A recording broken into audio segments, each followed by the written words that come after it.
Alright guys, magandang araw sa inyong lahat. Public weather forecast issue tayo ngayong 4 p.m.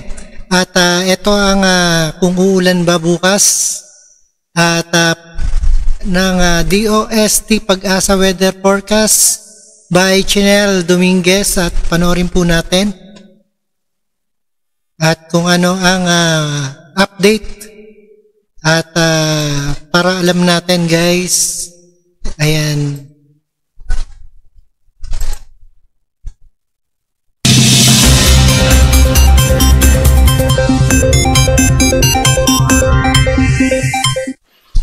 Magandang hapon. Narito ang weather update sa araw ng Miyerkules, August 23, 2023. Meron tayong binabantayang low pressure area at ito'y huling namataan sa line 445 km east ng Apari, Cagayan.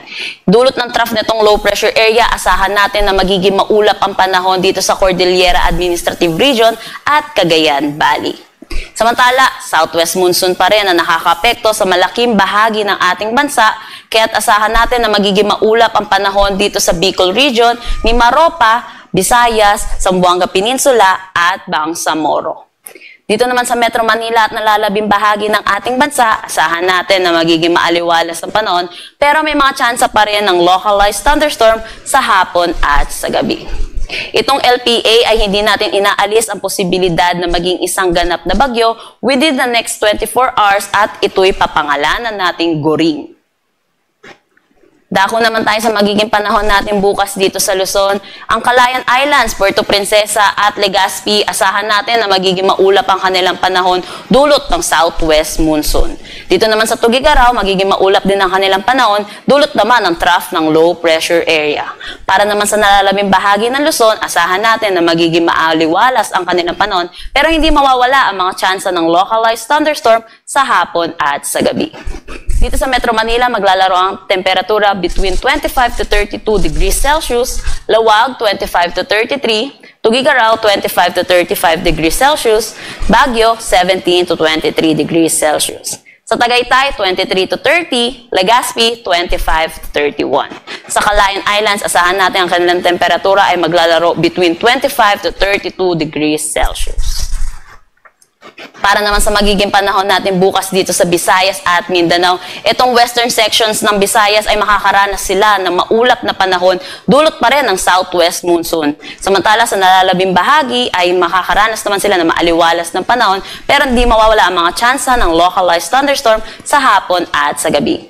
Dito sa Iloilo, maglalaro ang temperatura between 25 to 32, Cebu 24 to 31, Tacloban 25 to 32. Sa Zamboanga naman, 24 to 32, Cagayan de Oro, 24 to 31, at Davao, 25 to 33 degrees Celsius. Dako naman tayo sa magiging panahon within the next 3 days dito sa malaking bahagi ng ating bansa.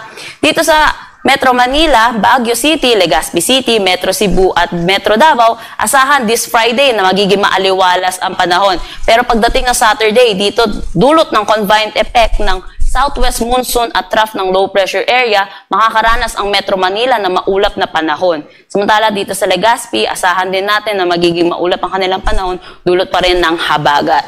Sunday naman, asahan dito sa Legazpi at Metro Cebu, maapektuhan sila ng habagat, kaya't makakaranas pa rin sila ng maulap na kalangitan na may kasamang kalat-kalat na pag-ulan. Dito naman sa Metro Manila, maglalaro ang temperatura between 25 to 33, Baguio City 17 to 23, Legazpi 25 to 32, Metro Cebu 25 to 33, at Metro Davao 25 to 33. Ang sunset mamaya ay 6:14 p.m. at ang sunrise bukas ay 5:43 a.m. Para sa karagdagang impormasyon, bisitahin ang aming social media pages. Alright, yan. Napakinggan natin ang ating DOST Pag-asa. At 25 degree ang Metro Manila. At meron na pabugso-bugsong uulan. At kailangan natin magdala ng pananggala sa ulan. At maraming salamat. Don't forget to subscribe. Rob Trip and peace out.